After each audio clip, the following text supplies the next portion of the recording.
Hello नमस्कार, स्वागत है एक बार फिर से। क्लास 18 हमारी चल रही है, इसका पार्ट 1 हमने कवर कर लिया है। पार्ट 1 में हमने थ्योरम प्रॉपर्टी नंबर 1 तक हमने कवर कर लिया है। अब ये पार्ट नंबर 2 रहेगा क्योंकि पार्ट 1 काफी लंबा हो गया है। तो बचे हुए कॉन्सेप्ट को बचे हुए थ्योरम्स को हम लोग पार्ट 2 में कवर करते हैं। तो पार्ट 2 में हमारा पहला कॉन्सेप्ट है आज का, प्रॉपर्टी नंबर 2 है। कहता है two finite dimensional vector spaces over the same field are isomorphic if and only if they have same dimension. कहा जा रहा है कि आपके पास अगर दो फाइनाइट डायमेंशनल वेक्टर स्पेसेस हैं, सेम फील्ड रखते हैं, तो वो आइसोमॉर्फिक होते हैं। यानी कि आइसोमॉर्फिक होने की कुछ और हमारे पास प्रोपर्टीज आ गई है, और ये इंपॉर्टेंट प्रॉपर्टी एग्जाम में पूछी जा सकती है कि अगर दो finite dimensional vector spaces isomorphic होते हैं देन क्या होता है। तो ये कहता है दे हैव सेम डायमेंशन। जी हां, अगर दो वेक्टर स्पेसेस आइसोमॉर्फिक है तो इससे हमने ये नतीजा निकाला, ये निष्कर्ष निकलता है, ये प्रॉपर्टी है, ये थ्योरम है, ये रिजल्ट है कि भैया उनकी डायमेंशन सेम होगी। हाँ, और उल्टा चले वापिस आकर देखें, अगर दो वेक्टर स्पेसेस सेम डायमेंशंस रखते हैं तो इसका मतलब वो linear transformations vector space isomorphism होगी, या फिर हम यूं कह सकते हैं वो दोनों वेक्टर स्पेस आपके आइसोमॉर्फिक होंगे। सिंपल सा कॉन्सेप्ट है, क्लियर बात है। तो चलिए प्रूव करते हैं इस बात को। ये इफ एंड ओनली वाली बात है, तो बोथ साइड मूव करना पड़ता है। तो लेफ्ट एक बार हम लेके चलेंगे कि हमारे पास दो वेक्टर स्पेसिस है जिनकी जो आइसोमॉर्फिक है, और प्रूव ये करेंगे कि उनकी डायमेंशन सेम है। दूसरा कन्वर्स पार्ट में हम क्या करेंगे कि दो वेक्टर स्पेस लेकर चलेंगे फाइनाइट डायमेंशनल, और उनकी डायमेंशंस इक्वल है, और प्रूव ये करेंगे कि वो आइसोमॉर्फिक है। दो तरफा काम करना है। तो चलिए पार्ट 1 हम लोग लेते हैं इसका। हाँ, तो पहले पार्ट 1 प्रूव करते हैं। पार्ट वन में हम लोग क्या करेंगे, हम लोग पार्ट 1 में गिवन क्या है पहले वो कर लेते हैं, फिर उसके बाद प्रूव करेंगे। गिवन हमारे पास क्या है कि हमारे पास दो वेक्टर स्पेसिस है u और v, और वो दोनों आइसोमॉर्फिक है ना। कहने का मतलब हमारे पास गिवन क्या है भैया, हमारे पास गिवन क्या है, हमारे पास गिवन है u आइसोमॉर्फिक v। यस, सीधी सी बात है कि दो वेक्टर स्पेसिस हैं जो कि फाइनाइट डायमेंशनल है और वो दोनों आइसोमॉर्फिक है, इतना हमें गिवन है। तो करना क्या है ना, तो टू प्रूव करना क्या है, देखिए सिंपल सिंपल बातें हैं, अगर वो क्लियर हो रही है तो कॉन्सेप्ट क्लियर हो जाएगा। फिर करना क्या है, हमारा उद्देश्य क्या है ना, हमारा उद्देश्य है कि इनकी dimension of u is equal to dimension of v, इन दोनों की डायमेंशंस को इक्वल प्रूव करना, ये हमारा मेन उद्देश्य है। क्लियर है। चलिए फिर करते हैं पार्ट 1 ये हमारा, फिर जो पार्ट 2 रहेगा उसका रिवर्स करेंगे, डायमेंशंस इक्वल लेकर चलेंगे दोनों की, और प्रूव करेंगे आइसोमॉर्फिक है। क्लियर सी बात है। चलिए, तो हमारे पास गिवन ये है कि हमारे पास गिवन अभी ये है कि u और v आइसोमॉर्फिक है। ओके, साथ में ये भी कहा गया है कि u और v फाइनाइट डायमेंशनल है। क्लियर है। तो मतलब उनकी कुछ डायमेंशन है वो फाइनाइट है। अगर उसके पास कुछ डायमेंशन है, चाहे कुछ भी हो, फाइनाइट का मतलब एक नंबर है, तो अगर डायमेंशन है उनके पास तो इसका मतलब उनके पास बेसिस भी होंगी। सीधी सी बात है। क्लियर है ना। तो चलिए, तो हम एक काम करते हैं, हाँ, लेट हम मान लेते हैं कि a is equal to u1 comma u2 comma dot dot, है ना, डॉट डॉट चलेगा ऐसे आगे, dot dot dot dot dot dot u1 comma u1। ये एक सेट हमने मान लिया जिसको a हम नाम दे रहे, let a is equal to u1 u2 dot dot u1 is a basis. जी हां, इसको हमने बेसिस मान लिया। किसका, इज बेसिस ऑफ u। अच्छा हाँ, क्योंकि क्वेश्चन में खुद कहा गया है कि u एक फाइनाइट डायमेंशनल है, तो इसका मतलब उसके पास बेसिस है, तभी तो उसके पास फाइनाइट डायमेंशन है। तो हमने मान लिया कि a है, जो सेट ये है, ये वेक्टर्स का जो सेट है वो एक बेसिस है u का। तो इसका मतलब क्लियर कट बात है ना, दिस इंप्लाइज क्लियर है। क्या क्लियर है, इसका मतलब जो डायमेंशन है जो u है वो n हो गई, है ना।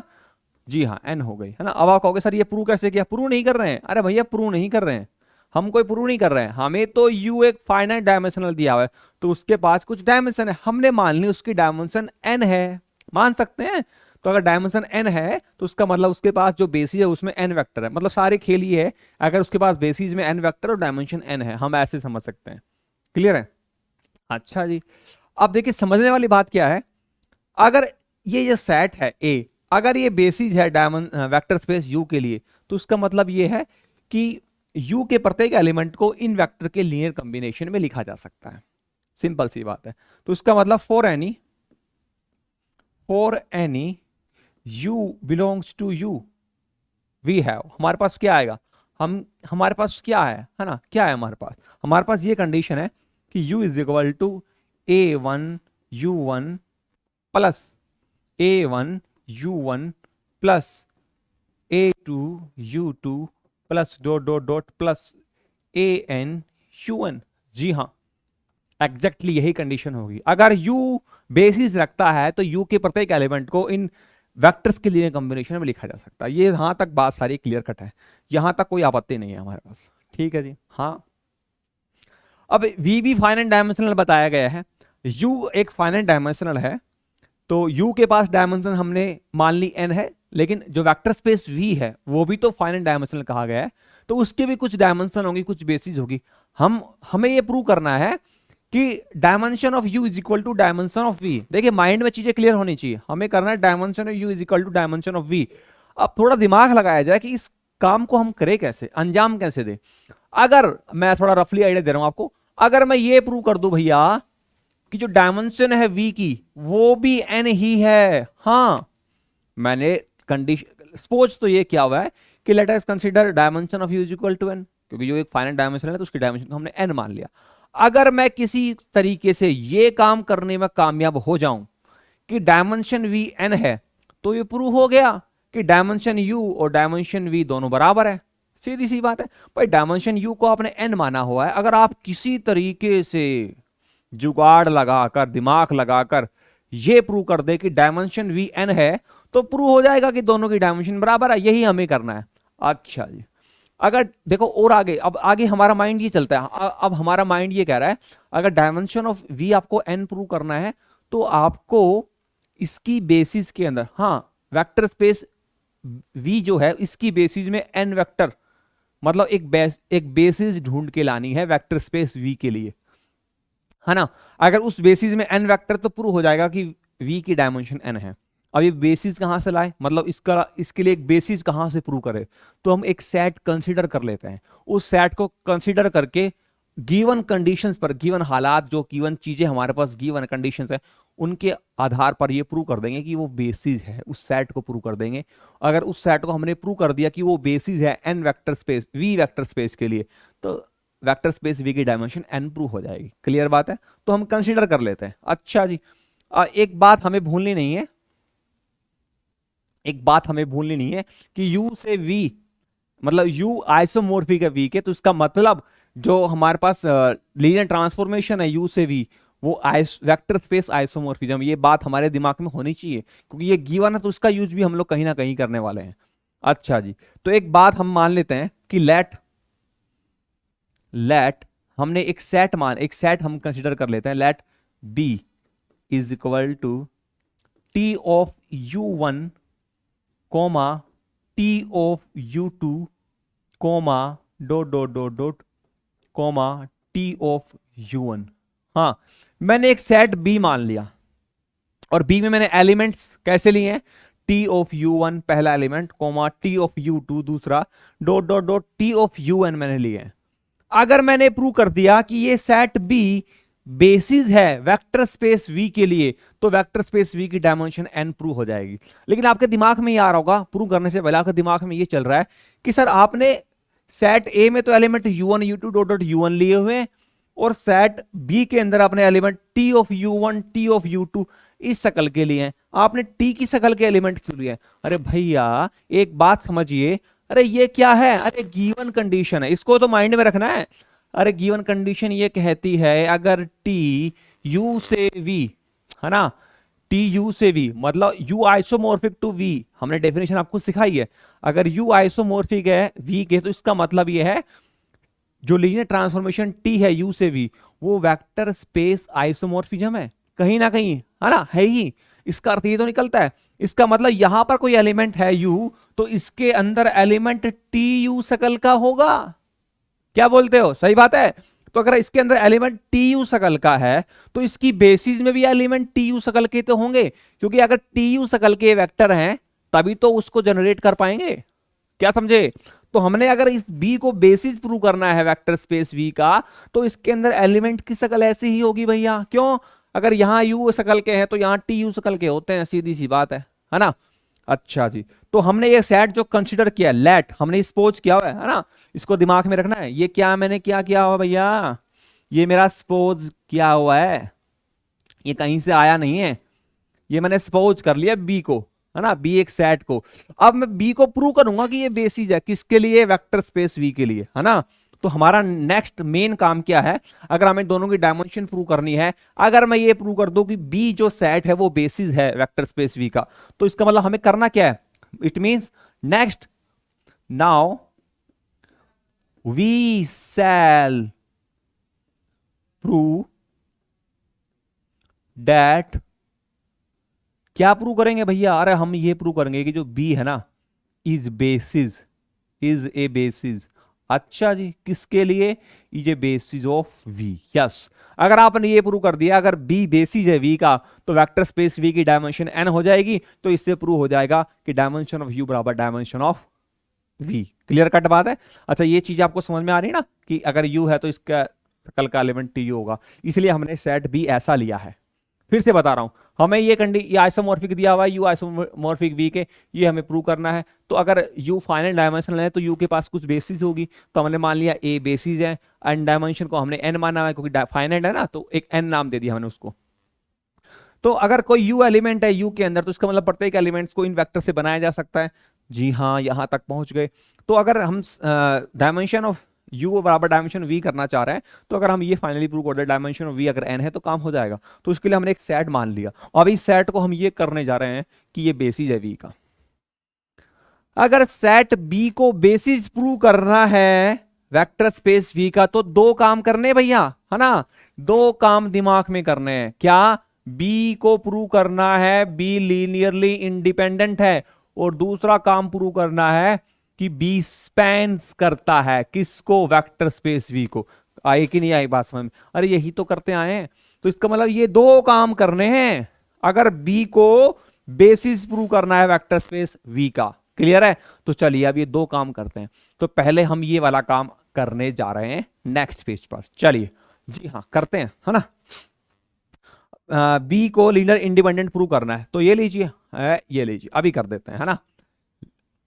Let a1t of u1 plus a2t of u2 plus dot dot dot dot dot plus ant of un is equal to 0।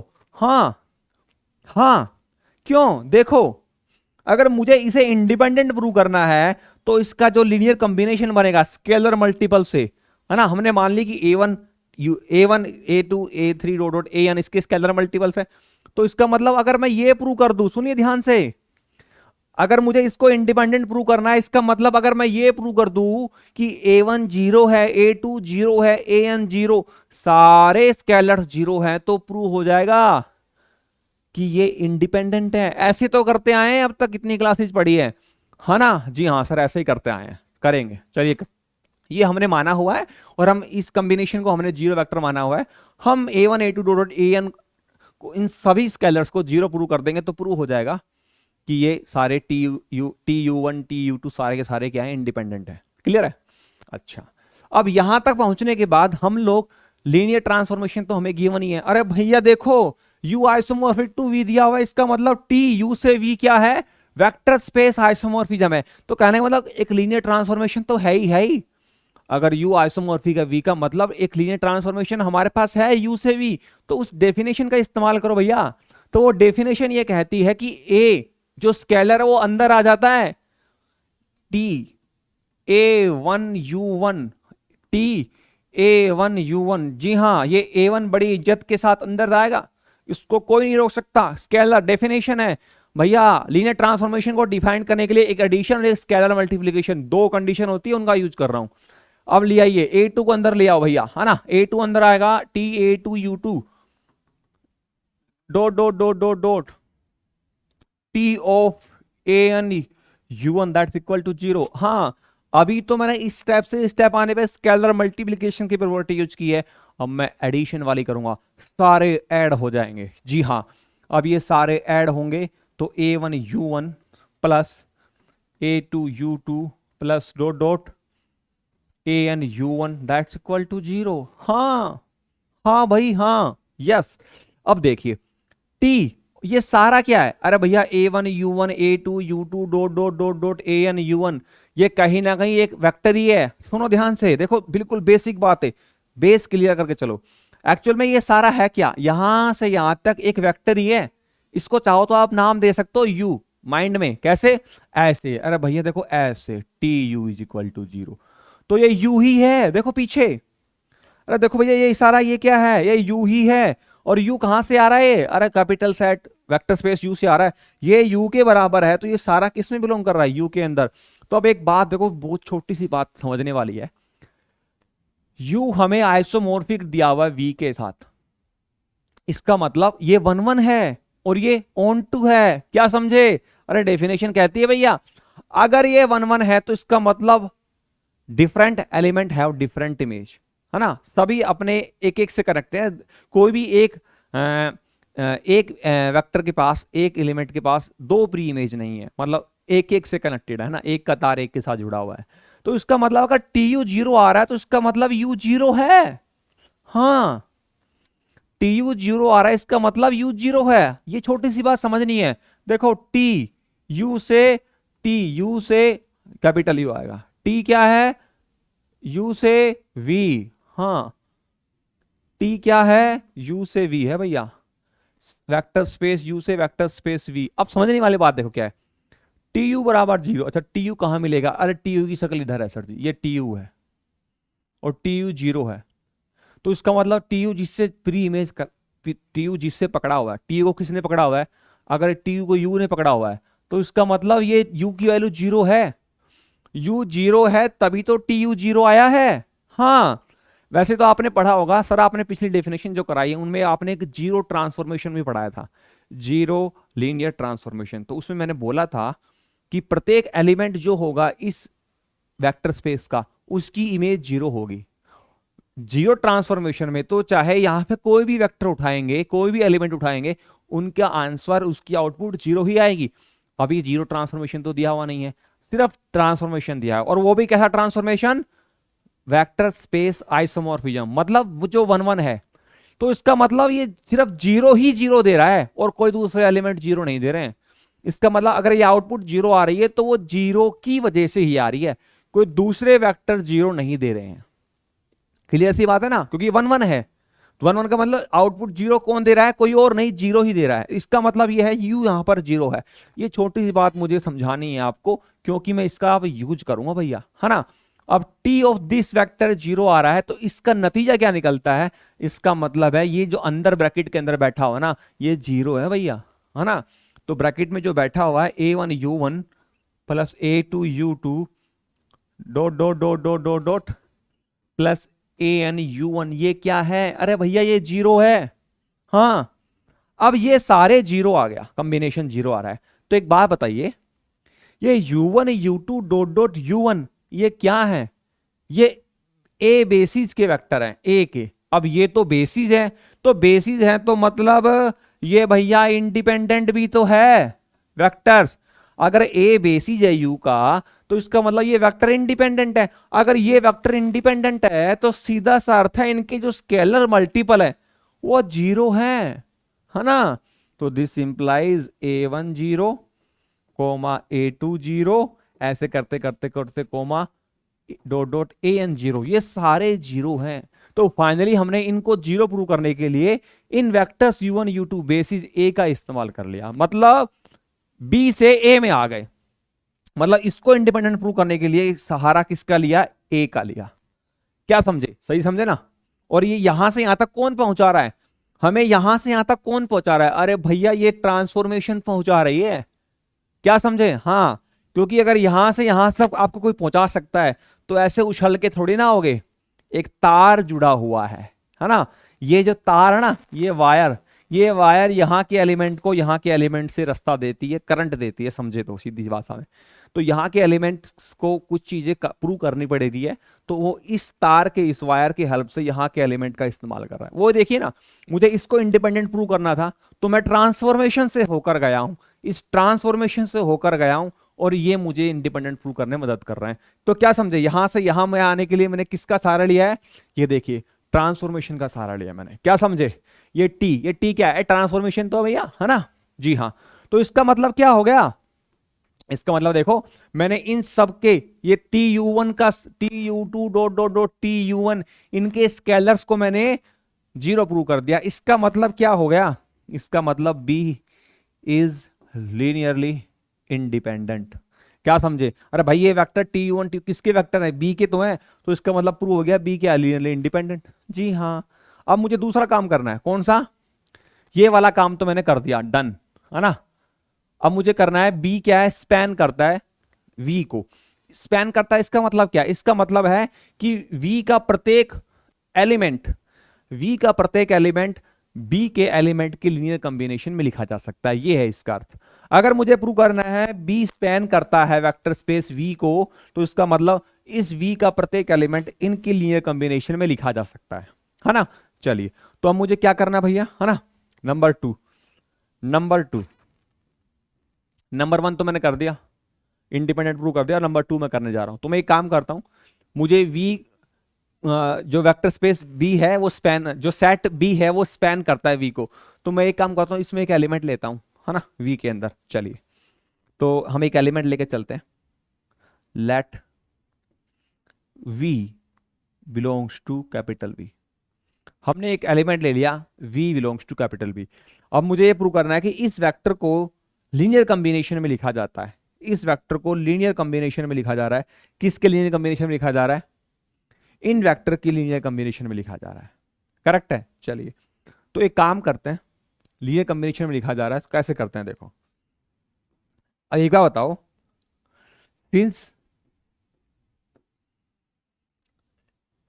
u1 u2 dot dot u1 is a basis of u, हाँ एक basis है u का, तो मुझे इसको linear combination में लिखना चाहता हूं, इन वेक्टर्स के लीनियर कॉम्बिनेशन में, किनकी, इनकी कॉम्बिनेशन में। तो कहीं ना कहीं मुझे u इस सेट गिवन का सहारा लेना पड़ेगा। तो मैं अब इसका सहारा कैसे लेता हूं, देखिए, अगर ये बेसिस है u का, तो इसका मतलब क्या निकलता है, इधर करते हैं नेक्स्ट पेज पे, है ना। तो इसका मतलब this implies for any u belongs to capital u is equal to a1 u1 a2 u2 dot dot dot an u1। हाँ सही बात है, लिखा जा सकता है, जी हाँ। अब एक बताइए, अब इस पर मैं टी ऑपरेट करता हूं, इस पर जैसे ही मैं टी ऑपरेट करता हूं, फिर क्या नतीजा निकलता है, देखिए, टी ऑफ यू मेरा क्या आएगा, देखिए, जब मैं यहां पर टी लगाता हूं, तो यहां पर नतीजा क्या निकलता है मेरा, देखिए, T of a1 u1 plus a2 u2 plus dot dot dot dot dot, और यहां पर मैं पहुंचूंगा an u1। यस, बिल्कुल सही बात है ना। अब देखिए, यहां से मैं अलग अलग करना चाहूंगा इनको, कैसे अलग अलग करता हूं, मैं लिखूंगा a1 को बाहर निकाल सकते हैं, कुछ नया काम नहीं कर रहे हैं, प्रॉपर्टी यूज कर रहे हैं, तो a1 बाहर आएगा, है ना। और मैं लिख दूंगा इसको, या एक सीधा ही कर दूंगा, आप समझ जाएंगे क्या, चलो मैं एक स्टेप और फालतू लिख लेता हूं ताकि आपको समझ में आ जाए। मैं इसको लिखूंगा T of a1 u1 plus T of a2 u2 dot dot dot dot T of an u1। हाँ सही बात है सर, आपने ये इसका इस्तेमाल करके यहां तक पहुंचा दिया, बिल्कुल सही है। अब देखो, मैं a1 को बाहर निकालता हूं, यहां पर क्या आएगा, टी ऑफ u1 प्लस यहां से क्या आएगा मेरे पास, a2 बाहर आएगा, T of u2, very good, plus dot dot dot dot dot plus यहां पर क्या आएगा मेरे पास, an टी ऑफ u1। जी हाँ, अब देखिए, T of u1 T of u2 dot dot dot dot T of u1, हमारा सारा किसके बराबर आ रहा है, टी यू के बराबर आ रहा है। अब ये टी यू क्या चीज है भैया, टी यू है क्या, टी यू कोई कुछ और नहीं, ये टी यू हमारा वी ही है ना, ये जो हमने वी लिया है ये वी ही हमारा टी यू है ना। हेयर आप लिख सकते हैं, इस स्टेप को आप अंडरस्टूड है, वैसे अगर मैं चाहूं तो आपको खोल के बता सकता हूं कि टी यू वी कैसे है। अब कैसे है देखिए, इस बात को कैसे प्रूव करते हैं। सिंस एक छोटा सा मुझे यहाँ पर आपको बताना पड़ेगा रीजन कि टी यू वी कैसे है। सिंस हमारा हम बताएंगे कि यू आइसोमॉर्फिक है वी के साथ, तो इसका मतलब क्या है हमारे पास, this implies T is onto. हाँ अभी जितना दूर था उतना ही लेंगे, हालांकि टी वन वन भी है, लेकिन हमें जो आवश्यकता है उसी को चीज को मैं यूज करने वाला हूं। सिंस हमारे पास ये गिवन है तो इसका मतलब टी क्या है, ऑन टू है। अब टी ऑन टू है तो ऑन टू की डेफिनेशन याद कीजिए मैंने क्या बताई थी, मैं हल्का सा यहाँ बता देता हूँ आपको। अगर टी हमारा ऑन टू होता है यू से वी, अगर टी हमारा ऑन टू होता है तो मैंने आपको क्या बताया था, मैंने आपको ये बताया था कि यहां पर कोई एलिमेंट वी है तो उसका प्रत्येक, ऑन टू की डेफिनेशन ये कहती है यहाँ के प्रत्येक एलिमेंट के पास प्री इमेज होती है, याद आया। ऑन टू ये कहता है यहाँ के प्रत्येक एलिमेंट के पास प्री इमेज होती है, मतलब for each v belongs to v there exists u belongs to u such that tu is equal to v। हाँ याद आ रहा है, यही डेफिनेशन है ऑन टू की कि यहां के प्रत्येक एलिमेंट के पास प्री इमेज होती है। इसका मतलब मैथमेटिकली क्या है, for each v belongs to v there exists u belongs to u such that tu is equal to v। तो वही तो मैं कहना चाह रहा हूं, अगर मैंने v belongs to v लिया है तो इसका मतलब मैथमेटिकली मेरे माइंड में एक चीज है, ये ब्रैकेट में जो मैंने लिखी है इसका मतलब मेरे माइंड में एक चीज है, टी अगर ऑन टू है तो दिस इंप्लाइज, हम इस चीज को यूज कर सकते हैं कि वी हमारा क्या है, टी यू है। अब आ जाओ वहां पर, अब आ जाओ वहां पर, तो अगर मैंने T U is equal to ये प्रूव कर दिया है तो इसका मतलब ये टी यू कौन है, हमारा वी ही है। तो this implies v is equal to a one T of u one plus a two T of u two dot dot dot a n T of u one. तो इसका मतलब ये प्रूव हो रहा है, क्या प्रूव हो रहा है कि every v belongs to V. हाँ कि every v belongs to V, जो कोई एलिमेंट वी में बिलोंग कर रहा है उसको मैंने क्या कर दिया, इस वी को मैंने लीनियर कॉम्बिनेशन में लिख दिया। अच्छा जी, किसके लीनियर कॉम्बिनेशन में, इन वेक्टर्स के लीनियर कॉम्बिनेशन में। अब ये वेक्टर किसके हैं, अरे भैया ये वेक्टर इस बी के हैं, मतलब इन वेक्टर को मैंने ये वेक्टर सारे मिलकर जनरेट कर रहे हैं, किसको, किसको जनरेट कर रहे हैं भैया, ये वेक्टर स्पेस v को जनरेट कर रहे हैं। अगर जिस प्रकार मैंने इस v को जो इस कैपिटल V में बिलोंग कर रहा है उसको मैंने लीनियर कॉम्बिनेशन में लिख दिया इनके, तो इसका मतलब प्रूव हो रहा है दिस इंप्लाइज b स्पैन्स करता है, किसको करता है भैया, v को करता है। क्या समझे, बिल्कुल सही समझे।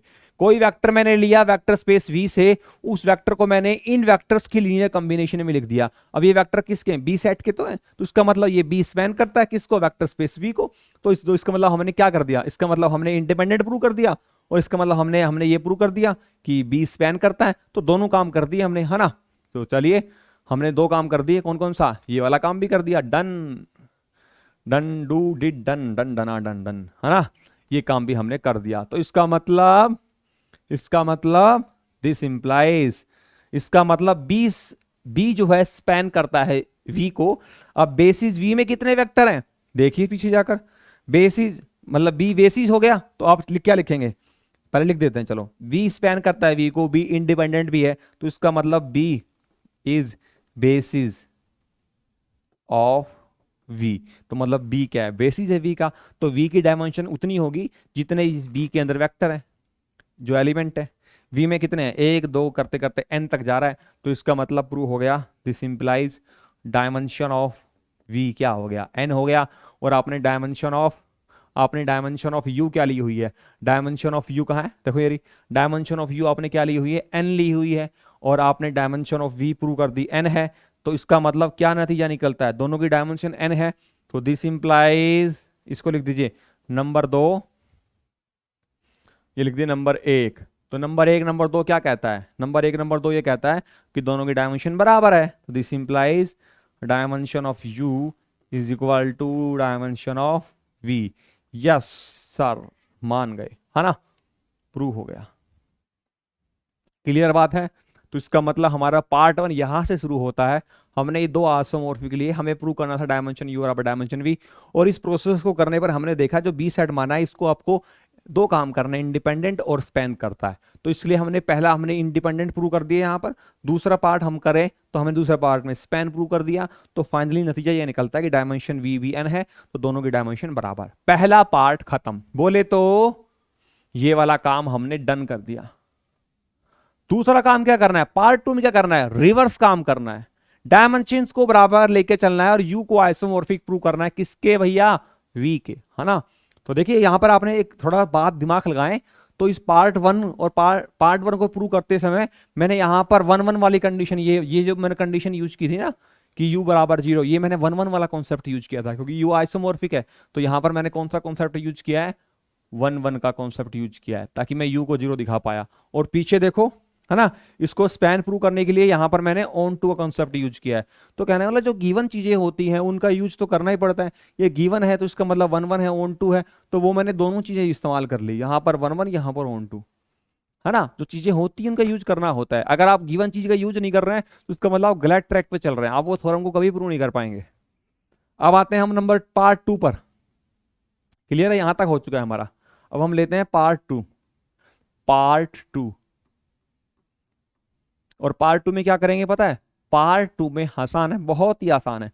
हम लोग क्या करेंगे, डायमेंशन ऑफ गिवन क्या है हमारे पास, है ना, यहां लिख लूं क्या, यहां लिख लेता हूं, चलो गिवन क्या है, गिवन क्या है हमारे पास, डायमेंशन ऑफ u बराबर डायमेंशन ऑफ v, ये हमारे पास गिवन है। टाइम कितना हो गया पर देख लेते हैं, टाइम का ध्यान रखना पड़ता है। हाँ, लगभग 31 मिनट हो गई है, चलो ज्यादा समय नहीं हुआ है। तो डायमेंशन u हमें डायमेंशन ऑफ v दी हुई है। अब हमें करना क्या भैया, है ना, टू प्रूव, हमें प्रूव करना है, हमें प्रूव करना है भैया कि u आइसोमॉर्फिक है v के साथ। यस, u आइसोमॉर्फिक v के साथ प्रूव करना है। तो अगर आप u आइसोमॉर्फिक करना चाहते हैं v के साथ, तो इसका मतलब आपको दो काम करने हैं। एक ऐसी लीनियर ट्रांसफॉर्मेशन खोज के लानी है जो 1 1 भी हो और ऑन टू भी हो, तब जाकर वो u आइसोमॉर्फिक होगा v के साथ। कहानी समझ में आ रही है, दो काम करने हैं आपको। तो एक काम करते हैं, u आइसोमॉर्फिक v प्रूव करना है, तो जो गिवन है पहले उसकी बात करते हैं, फिर हम लोग, ये तो पता चल गया कि दो काम कर रहे हैं, 1 1 और ऑन टू करना है, क्लियर है ये बात। तो लेकिन गिवन का यूज करना शुरू कर देते हैं। तो गिवन क्या है हमारे पास, डायमेंशन u डायमेंशन v बराबर है, दोनों की डायमेंशन बराबर है। तो हम मान लेते हैं थोड़ी देर के लिए कि दोनों की डायमेंशन बराबर तो है, वो n के बराबर है, बस सीधी सी बात है।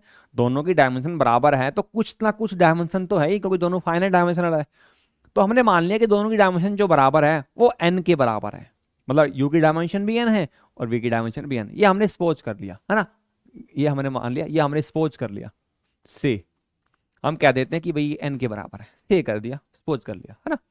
अब देखिए, अब क्योंकि डायमेंशन u की n है, डायमेंशन v की n है, तो इसका मतलब इन दोनों के पास बेसिस भी होंगी। अरे भैया क्या बात है सर, सही कह रहे हो, दोनों के पास बेसिस भी होंगी। और बेसिस में कितने वेक्टर होंगे, n होंगे, क्योंकि डायमेंशन n है। तो यहां से कहानी को आगे बढ़ाते हैं और डायमेंशन ले लेते हैं, है ना। लेट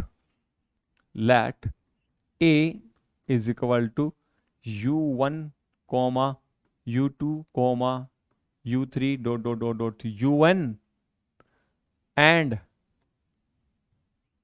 b बराबर, है ना, v1 comma v2 comma dot dot dot dot vn are basis of u and v respectively. हाँ जी, हमने मान लिया कि a और b, है ना, दोनों डायमेंशन बेसिस हैं, किसकी, एक u की और एक v की रेस्पेक्टिवली। अब देखो मैंने दोनों के अंदर n वेक्टर्स लिए हैं, इसमें भी n लिए हैं, इसमें भी n लिए हैं, ठीक है जी। हाँ, अब देखो एक बात बताओ, इस कंडीशन पर पहुंचने के बाद एक थ्योरम हमने की थी पार्ट 1 के अंदर, क्लास 18 पार्ट 1, मतलब पिछली क्लास में हमने वहां पर, मैं उस थ्योरम को याद दिला रहा हूं, पार्ट 1 वाले को, थ्योरम नंबर 1 प्रॉपर्टी 1 को याद दिला रहा हूं। वो क्या थी, वो ये थी, अगर आपके पास u और v दो वेक्टर स्पेसिस हैं फाइनाइट डायमेंशनल, u की बेसिस गिवन होती थी वहां पर u1 u2 dot dot dot u1 एक बेसिस है वेक्टर स्पेस u की, और v1 v2 dot dot vn vectors थे वेक्टर स्पेस v के। तो आपने वहां पर कहा था then there exist one and only one linear transformation such that T of u i is equal to v i. यस, यही स्टेटमेंट है, मुझे याद है, एग्जैक्टली यही है। आपको पीछे जाकर दिखा देता हूं क्यों, क्योंकि मैं उसका यूज करूंगा भैया। और वो जो गिवन कंडीशन होती है ना उस थ्योरम की जिसकी मैं बात कर रहा हूं, थ्योरम 1 की, प्रॉपर्टी 1 की, वो कंडीशन मेरे पास आ चुकी है। ये रही, देखो u और v मेरे पास दो वेक्टर स्पेस हैं, हाँ है। ये क्या है, बेसिस u की, ये बेसिस किसकी है, u की। अब ये जो b बेसिस है v की, सुनिए ध्यान से, अगर b बेसिस है v की तो कहीं ना कहीं ये वेक्टर v के अंदर ही है, क्योंकि इन्हीं वेक्टर से तो मिलकर बन रहा है वेक्टर स्पेस v। तो उस थ्योरम नंबर 1 की कंडीशन हमारे पास आ चुकी है। देखो पीछे जाकर दिखाता हूं। थ्योरम नंबर 1 क्या कहती थी, अगर u और v दो वेक्टर स्पेस है, u फाइनाइट डायमेंशनल है, अगर ये बेसिस है u की और ये वेक्टर्स हैं v के, अब मेरे पास क्या है, अब मैंने इनको, अभी मैंने क्या बना रखा है, ऐसे कंडीशन बना के क्या रखा है, ये बेसिस है v की। तो सीधी सी बात है, अगर ये सेट बेसिस है v का, तो इसका मतलब कहीं ना कहीं ये वेक्टर v के अंदर ही तो है। भाई समझे नहीं कि समझे, जैसे मैं ये कहता हूं कि मेरे पास है ना एक वेक्टर स्पेस u है और एक वेक्टर स्पेस v है। देखिए छोटी छोटी बातें बिल्कुल उनको पकड़ना बहुत जरूरी है, वरना फिर क्वेश्चन हाथ से निकल जाएगा। अगर मैं कहता हूं कि a बेसिस है और a के अंदर ये एलिमेंट आ रहे हैं u1 u2, मतलब a बेसिस है u का, मतलब a के वेक्टर से जनरेट हो रहा है u। तो कहीं ना कहीं ये वेक्टर जो a के हैं वो u के अंदर ही है। इसी प्रकार अभी मैंने क्या कहा है कि b बेसिस है v1 v2 dot, b basis है v की, तो इसका मतलब क्या है, ये वेक्टर्स v के अंदर ही तो है। तो इसका मतलब जो हमारे पास गिवन है, अब जो प्रूव कर रहे हैं पार्ट टू में b को मैंने बेसिस बोला वेक्टर स्पेस v का, तो इसका मतलब ये पूरी की पूरी कंडीशन मेरे पास है। क्यों, ये बेसिस है u का और ये वेक्टर है v के अंदर, हालांकि मैं वहां पर बेसिस कर रहा हूं, है तो वेक्टर ही v के अंदर। तो मतलब यहां से लेकर और यहां तक मेरे पास कंडीशन आ चुकी है पार्ट 2 में, यहां से लेकर यहां तक। अब यहां आ चुकी है तो मैं इस थ्योरम 1 का यूज कर सकता हूं, क्योंकि यहां से लेकर यहां तक मेरे पास चीजें हैं, तो मुझे पूरा हक है, क्योंकि मैं ये चीज जानता हूं, मैं प्रूव कर चुका हूं, पीछे का हमारा पूर्व ज्ञान है ये। तो इसका मतलब हम कह सकते हैं कि वहां पर एक लीनियर ट्रांसफॉर्मेशन एग्जिस्ट करेगी। साथ ही साथ एक बात ये भी ध्यान रखनी है, वो ट्रांसफॉर्मेशन इस प्रकार से होगी T of u i is equal to v i. मतलब वो ट्रांसफॉर्मेशन तो आपके पास होगी, लेकिन वो लिमिटेड वेक्टर्स पर ही काम करेगी। ध्यान रखना, T of u i is equal to v i का मतलब है कि ये सिर्फ इन एलिमेंट्स का ही कॉम्बिनेशन दिखाएगी, ट्रांसफॉर्मेशन दिखाएगी, कनेक्शन दिखाएगी। हाँ, टी मतलब ट्रांसफॉर्मेशन तो आपको मिल जाएगी, लेकिन एक बात का ध्यान रखना है, ट्रांसफॉर्मेशन तो आपको मिल जाएगी लेकिन वो यूआई से वीआई का कनेक्शन दिखाएगी। बोले तो इस बेसिस के एलिमेंट्स का इस बेसिस के एलिमेंट का कनेक्शन दिखाएगी। बाकी जो बच के उनका क्या करेंगे, अरे भैया उनका मैं प्रूव करके दिखाऊंगा, उनका मैं प्रूव करके दिखाऊंगा। ये सारी थ्योरम्स जो मैं आपको एक्सप्लेन कर रहा हूं ना, ये किताबों में होती है, लेकिन भैया किताब में थ्योरम देखने से सारा थ्योरम समझ में आ जाए तो फिर खेल ही खत्म हो जाएगा ना, फिर तो खेल ही समाप्त हो जाएगा सारा, फिर तो गुरु की आवश्यकता ही नहीं पड़ेगी। अरे भैया कोच की बहुत आवश्यकता पड़ती है। आप कोई भी आज कितने से बड़ा प्लेयर देख लीजिए किसी भी फील्ड के अंदर, उसका अपना एक कोच होता है। तो मैं आपको बातें क्यों बता रहा हूं कि आप इस कंडीशन का यूज तो करेंगे, लेकिन इसमें कुछ बातें समझिए, बेसिक बातें समझिए। ये यूआई और वीआई का कनेक्शन ही बताएगी आपको। ट्रांसफॉर्मेशन तो मिल जाएगी, लेकिन भैया यूआई और वीआई का कनेक्शन ही बताएगी। बोले तो यहां से इस बेसिस का कनेक्शन बताएगी। बाकी जो एलिमेंट बचे हुए हैं ना साइड में, ये साइड में, उनका मैं प्रूव करके भी दिखाऊंगा। तभी तो मुझे प्रूव करना है कि u से v आइसोमॉर्फिक है। इसका मतलब है u से v की जो ट्रांसफॉर्मेशन है वो 1 1 है, मतलब यहां से भी एलिमेंट 1 1 होने चाहिए, सिर्फ इसके नहीं, बाहर वाले भी 1 1 होने चाहिए। आ रही कि नहीं आ रही कहानी समझ में, चलिए मैं करने जा रहा हूं।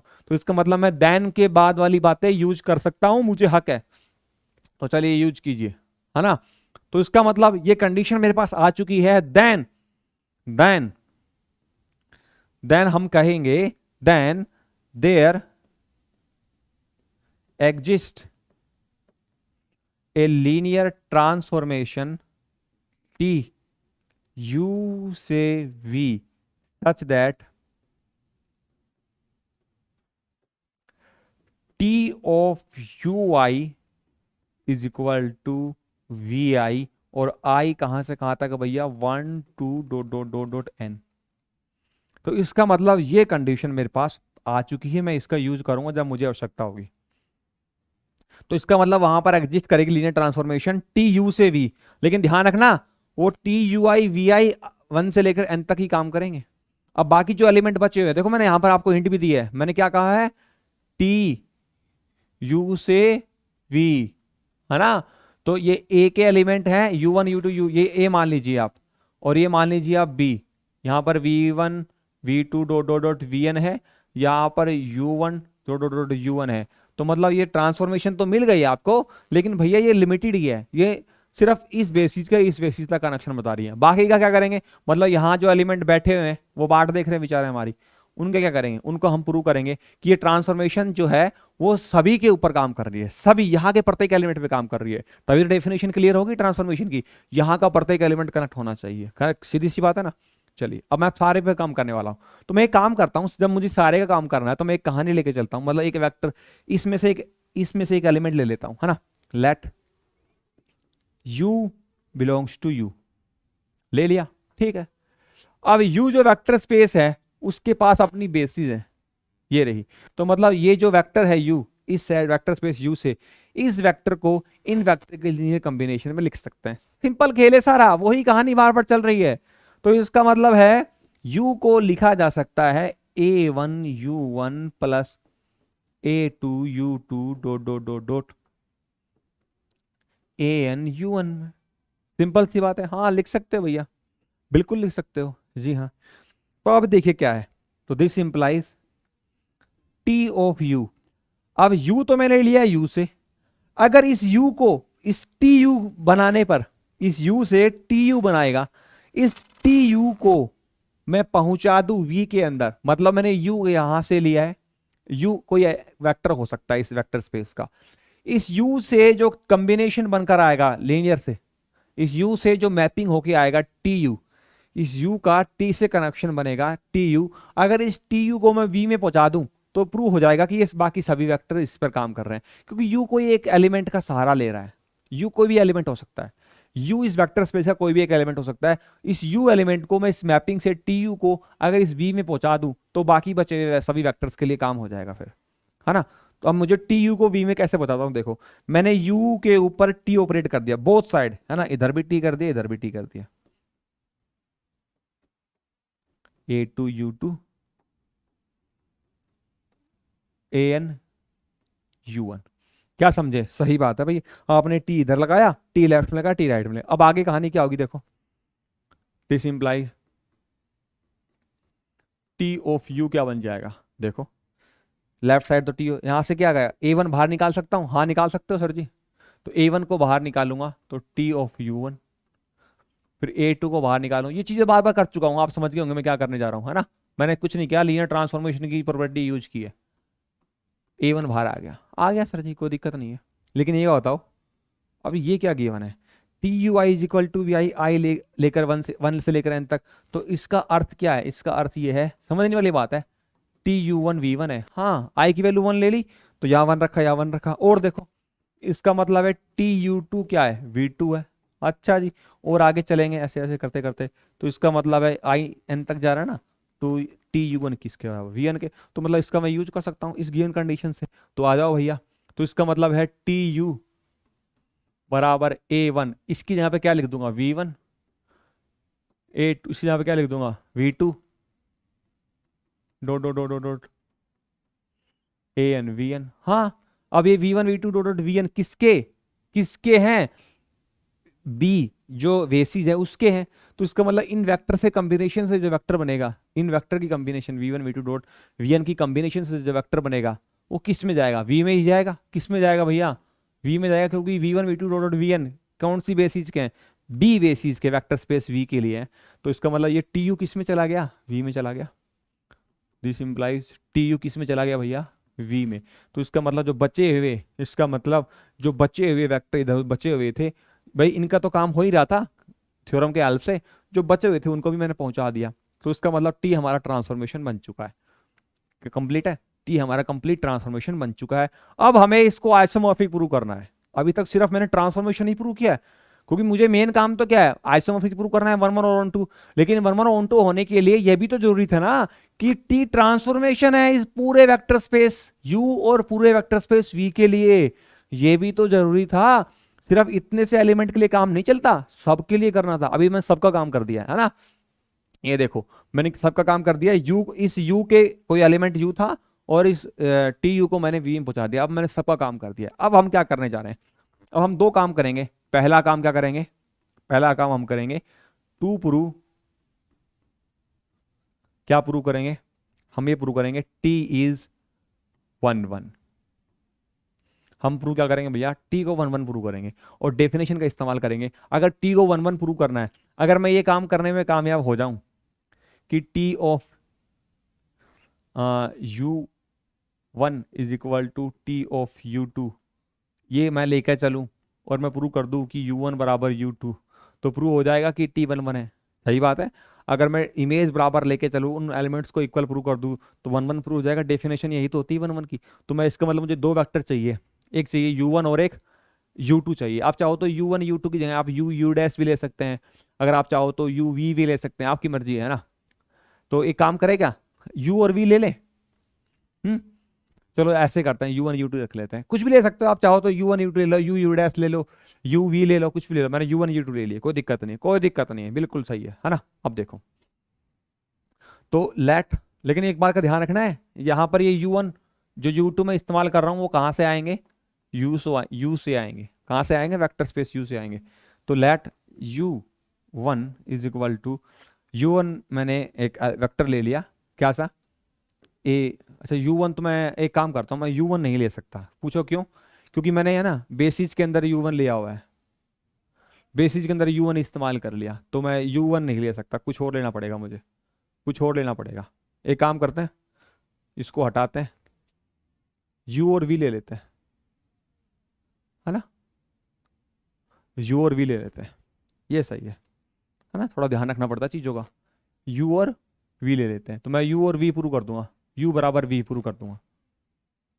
टी यू बराबर टी वी लेके चलूंगा, यू बराबर वी प्रूव कर दूंगा, है ना। सीधी सी बात है भाई, u1 तो बेसिस में आ चुका, तो आप u1 नहीं ले सकते ना, थोड़ा डिफरेंट लेना पड़ेगा। ले तो सकते हैं लेकिन इसको कंफ्यूजन क्रिएट होगा। तो मैं एक काम, क्या काम कर दिया मैंने, u और v ले लिया। चलो ठीक है। तो अगर u एलिमेंट है ना, तो चलो मैं इस पूरा बेसिक से बताऊंगा सारा। Let u comma v belongs to u, ठीक बात है। u और v दो वेक्टर लिए u के अंदर, तो मतलब इन वेक्टर्स को लीनियर कॉम्बिनेशन में लिखा जा सकता है। किसके लिए कॉम्बिनेशन में, जो इसकी बेसिस a है उसके वेक्टर्स में। हाँ, u और v अगर v u में बिलोंग कर रहे हैं तो इन वेक्टर्स को इन वेक्टर्स के लिए कॉम्बिनेशन में लिख सकते हैं, तो लिख दीजिए, काम आएगा।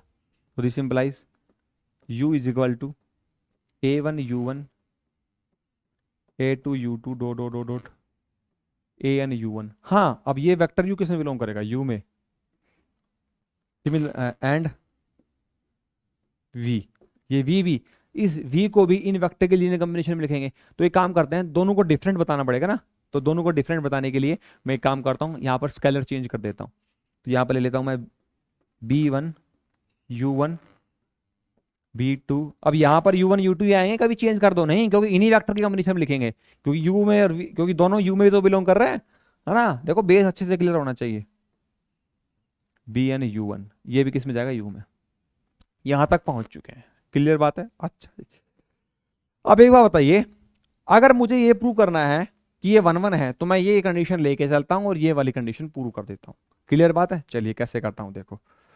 अब इस चीज को मैंने करने के लिए मैंने एक काम किया, क्या काम किया, देखिए मैं लेके चलता हूं कि टी यू बराबर है टी वी के, ये मैंने कंसिडर कर लिया लेट, है ना। मुझे प्रूव करना है u बराबर v। अब देखिए टी यू की वैल्यू उठा लो, टी ऑफ u की वैल्यू यहां से उठाओ, a1 u1 a2 u2 dot dot plus an u1। T of v की वैल्यू यहां से उठाओ, b1 v1 b2 v2 dot dot dot dot bn vn। ठीक बात है, यहां तक हो गया। टी की वैल्यू मैंने यहां से उठा ली। चलिए अब देखिए, अब इस कंडीशन का यूज करते हैं, तो इसका मतलब A1 तो बाहर आएगा, टी ऑफ U1, A2 बाहर आएगा, T of U2, dot dot dot dot, AN बाहर आएगा, टी ऑफ U1, यहां से B1 बाहर आएगा, टी ऑफ V1। मैं चाहता तो डायरेक्ट भी कर सकता हूं, लेकिन मैं आपको डायरेक्ट एक ही चीज करके दिखा रहा हूं, है ना। BN टी ऑफ U1, क्या समझे, सही बात है। अब A1 तो A1 रहेगा, TU1 किसके बराबर है, V1 के बराबर है। देखो कहां से, अरे भैया ये रहा, TU1 किसके बराबर है, V1 के। तो मतलब यहां पर क्या आएगा, V1 A2 V2 dot dot dot, AN VN, यहां पर क्या आएगा, B1 V1 B2 V2 dot dot dot dot, BN VN। सही समझे भैया, बिल्कुल सारा क्लियर दिख रहा है। अब इसके बाद क्या होगा, पेज मिल जाएगा। अरे भैया पेज भर गए सारे, कोई बात नहीं, मैं यहीं यूज करता हूं। तो यहां तक पहुंचने के बाद हमने देखो, ये लेफ्ट साइड है, वो राइट साइड है। यहां पर V1 V2 dot dot VN आ रहा है, यहां पर V1 V2 dot dot V1 आ रहा है। तो इस राइट साइड को उठा करके लेफ्ट साइड में जब मैं लाऊंगा, तो V1 तो कॉमन आएगा, A1 माइनस V1 आएगा। क्या समझे, यहां करता हूं, यहां करता हूं, तो इसका मतलब देखिए क्या आ जाएगा, A1 minus B1 V1, A2 minus B2 V2 dot dot dot dot dot dot, plus AN minus BN VN that's equal to 0। अरे क्या समझे, सही समझ रहे हो दोस्त। अरे भैया उठा के लाएंगे तो V1 तो कॉमन आएगा, A1 माइनस B1, उठा के लाएंगे V2 तो कॉमन आएगा, A2 माइनस B2। तो वही तो हो रहा है। अब ध्यान से देखो, V1 V2 dot dot dot VN, ये क्या है, बेसिस है वेक्टर स्पेस V की, है ना। तो इसका मतलब V1 V2 dot dot VN क्या है, इंडिपेंडेंट है। इंडिपेंडेंट है तो इनकी जो स्केलर्स है वो सारे जीरो होंगे। तो this implies A1 minus V1 बराबर 0, A2 माइनस B2 बराबर 0, और dot dot dot dot AN minus BN बराबर 0। तो हम कह सकते हैं दिस इंप्लाइज A1 बराबर B1, दिस इंप्लाइज A2 बराबर V2 dot dot dot, this implies AN बराबर BN। AN और BN बराबर हो गए। अब वापस आ जाओ, वापस आ जाइए। अब देखो A1 बराबर V1 है, A2 बराबर V2 है, AN बराबर VN है, तो इसका मतलब U और V बराबर है। अरे भाई U1 U2 U1 तो इसमें भी आ रहा है, U1 U2 U1 तो इसमें भी आ रहा है। फर्क क्या है, स्केलर्स का फर्क है, और स्केलर्स आपने इक्वल प्रूव कर दिए। तो इसका मतलब A1 यहां है, तो यहां B1 की जगह A1 लिख सकते हैं, B2 की जगह A2 लिख सकते हैं, और BN की जगह AN। तो कहीं ना कहीं U और V बराबर हो गए इन स्केलर के बराबर होने से। तो दिस इंप्लाइज U बराबर V। यस, हमने TU बराबर TV लिया और प्रोसेस करते करते करते करते करते U बराबर V प्रूव कर दिया। इसका बोले तो इसका मतलब T क्या हो गया, 1 1 हो गया। तो this implies T is 1 1। Yes, T क्या हो गया, 1 1। अब हमें एक काम और करना है, T को ऑन टू प्रूव करना है। ठीक है, T को ऑन टू प्रूव करना है, तो मुझे भैया जहां चाहिए स्पेस चाहिए। तो यहां स्पेस, तो ये अगला एग्जांपल आ जाएगा। तो स्पेस पीछे चले क्या, है ना, पीछे चलते हैं, है ना। ये पार्ट 2 को मैं चाहता हूं ये मिटाया भी ना जाए, काम भी आए। तो एक काम करते हैं, यहीं कर लेता हूं, हो जाना चाहिए। लेकिन आप इधर मत देखना, इधर ध्यान मत लगाना, वरना आपका माइंड डिस्ट्रैक्ट होगा। यहाँ इस साइड देखना सारा, है ना, सारा इस साइड। मैंने पहला काम तो कर दिया 1 1। अब मुझे क्या करना है, ऑन टू प्रूव करना है। चलिए number 2, to prove T is onto. अरे भैया उधर मत देखो, इधर देखो, क्या प्रूव करना है, T को ऑन टू प्रूव करना है। अच्छा जी, अब T को ऑन टू प्रूव करना है, तो इसका मतलब क्या खेल खेलना है। अरे भैया खेल ये खेलना है। देखो डेफिनेशन क्या कहती है, डेफिनेशन ये कहती है भैया, U से V है। अगर आप ऑन टू प्रूव कर रहे हो T को, तो यहां से कोई एलिमेंट उठाइए और एक ऐसा एलिमेंट यहां से ढूंढ लाइए। जैसे आप यहां से V उठा लेते हैं, तो यहां से एक एलिमेंट U ढूंढ लेते हैं। ढूंढना पड़ता है, एग्जिस्ट करना चाहिए, अगर एग्जिस्ट नहीं करता तो फिर ऑन टू नहीं होता है। तो U ढूंढ लेते हैं, और मैं ये प्रूव कर दूं TU बराबर V, तो ये प्रूव हो जाता है कि T क्या है, ऑन टू है ना। लगभग 53 मिनट होगी, हो जाएगा इतने में तो खत्म ये।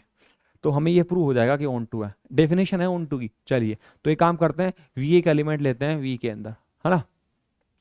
Late v belongs to v, हमने एक एलिमेंट ले लिया, ले लिया, ठीक बात है। अच्छा जी, अब v बिलोंग्स टू v आपने एक एलिमेंट लिया है, तो एक बात बताइए, आप ऑन टू हम प्रूव करना चाहते हैं, ऑन टू किसको प्रूव करना है, टी को ऑन टू प्रूव करना है, और हमें ये वाली कंडीशन भी यूज करनी है ना, ये वाली कंडीशन कहाँ गया, हमारा गया ना, कहाँ गया सेट, वो कहाँ गया, हाँ, ये टू पार्ट हमारा चल रहा है, और यू आइसोमोर्फिक वी हमें दिया है, इस कंडीशन का भी हमें यूज करना है ना, U isomorphic V, sorry dimension U dimension V हमें दिया हुआ है, और यू आइसोमोर्फिक वी प्रूव करना है हमें, तो डायमेंशन यू डायमेंशन वी दिया है, इस कंडीशंस का यूज करेंगे है ना। और देखिए फिर अब, है ना, हमने वी एक एलिमेंट ले लिया वी के अंदर। अच्छा जी, अब हम यू ढूंढने की कोशिश कर रहे हैं, क्या बोले तो यू ढूंढने की कोशिश कर रहे हैं।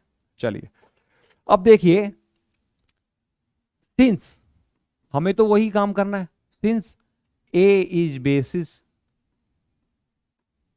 ऑफ यू, तो इसका मतलब u बिलोंग्स टू u है अगर हमारे पास, तो u को लिख सकते हैं लीनियर कॉम्बिनेशन में a1 u1 a2 u2 dot dot dot dot dot dot an u1, बिल्कुल हाँ लिख सकते हैं।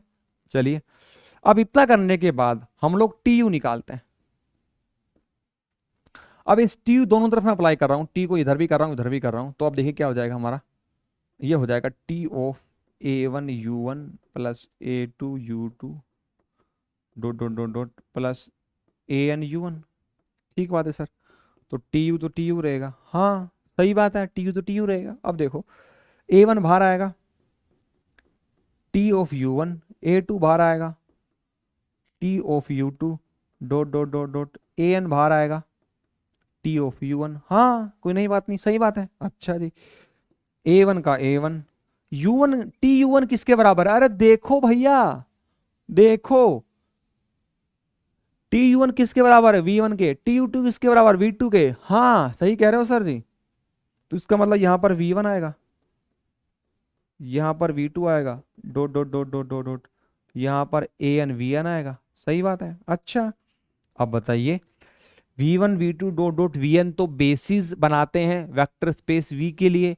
तो इसका मतलब ये जो लीनियर कॉम्बिनेशन बनेगा ये वेक्टर स्पेस v में जाएगा, है ना, तो इसका मतलब कहीं ना कहीं, है ना, ये एक जो वेक्टर है ये क्या है आपका, ये जो वेक्टर लीनियर कॉम्बिनेशन बनेगा ये आपका v ही है, क्या है ये v ही है, और ये किस में बिलोंग करेगा भैया, v के अंदर, तो इसका मतलब हमने एक u ढूंढ निकाला, है ना। देखो यहाँ पर ये जो v बिलोंग्स टू v है, आप चाहो तो यहाँ पर लिख भी सकते हैं, है ना, अगर आप चाहो तो आप v को लिख भी सकते हैं ब्रैकेट के अंदर, ब्रैकेट में v is equal to a1 v1 a2 v2 dot dot dot dot an vn, अगर आप चाहें तो v को ऐसा लिख सकते हैं। क्यों लिख सकते हैं, अरे भैया वेक्टर स्पेस v के पास बेसिस है अपनी, है ना, और उस बेसिस में कौन वेक्टर है, v1 v2 dot dot vn है। देखो मैंने स्टार्टिंग बता चुका हूं आपको, ये देखो ये देखो ये रे, है ना, v1 v2 dot vn, b basis vector space v की है ना, हाँ, तो इसका मतलब ये जो वेक्टर आपने v लिया है v के अंदर, इस v को ऐसा लिख सकते हैं, मतलब जहां पर मुझे a1 v1 a2 v2 की जरूरत पड़ेगी वहां मैं v लिख सकता हूं।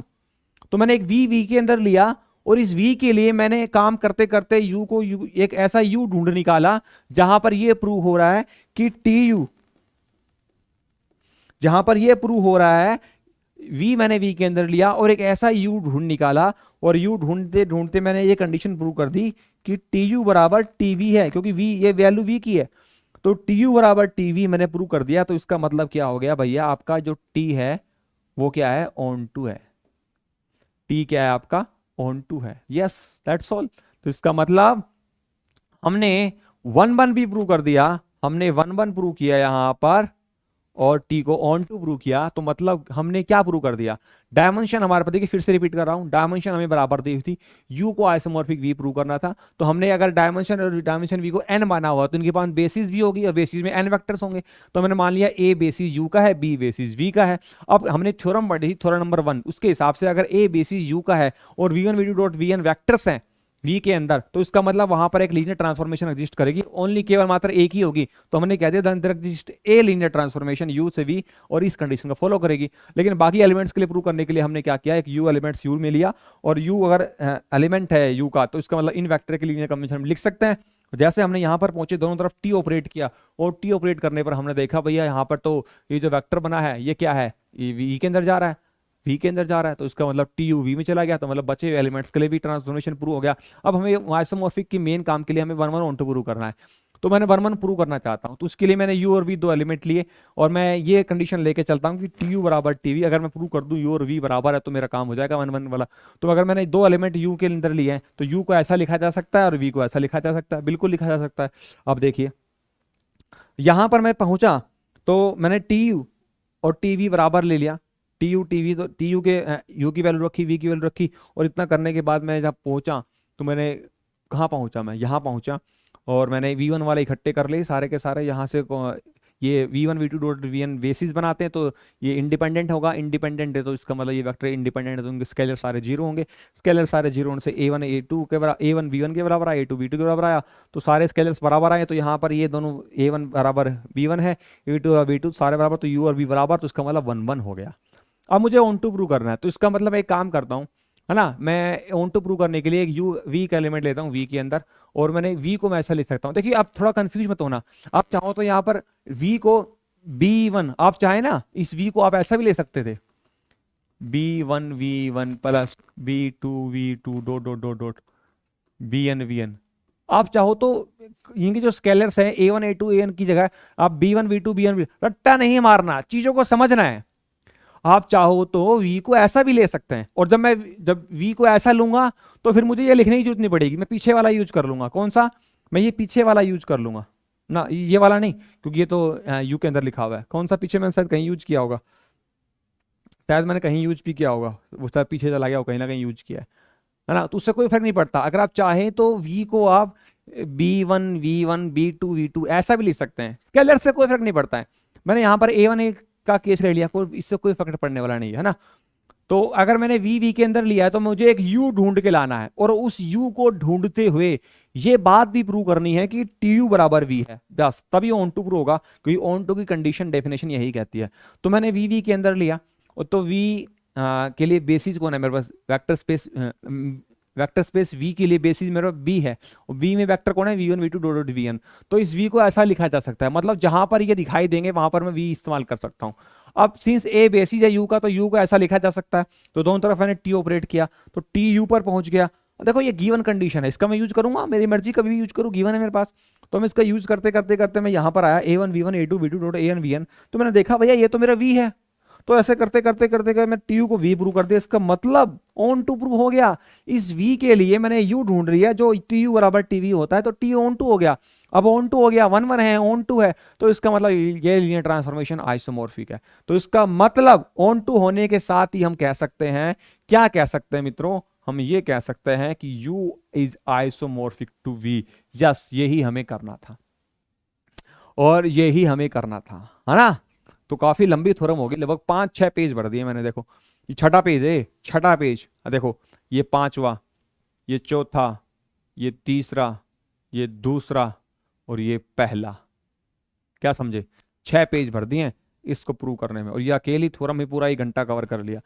देखिए ये मत समझिए कि 1 घंटा लगा है एक थ्योरम के अंदर, एक प्रॉपर्टी के अंदर, ये मत समझिए। ये समझो कि इस थ्योरम में जो 6 पेज में हमने चीजें सीखी हैं, जो एक एक पॉइंट सीखा है। देखो एक्चुअली थ्योरम प्रूव करने से ना, देखिए थ्योरम का पता क्या फायदा होता है, थ्योरम को जब हम एक्सप्लेन करते हैं, उनको समझते हैं, तो उनसे हमें कॉन्सेप्ट क्लियर होते हैं।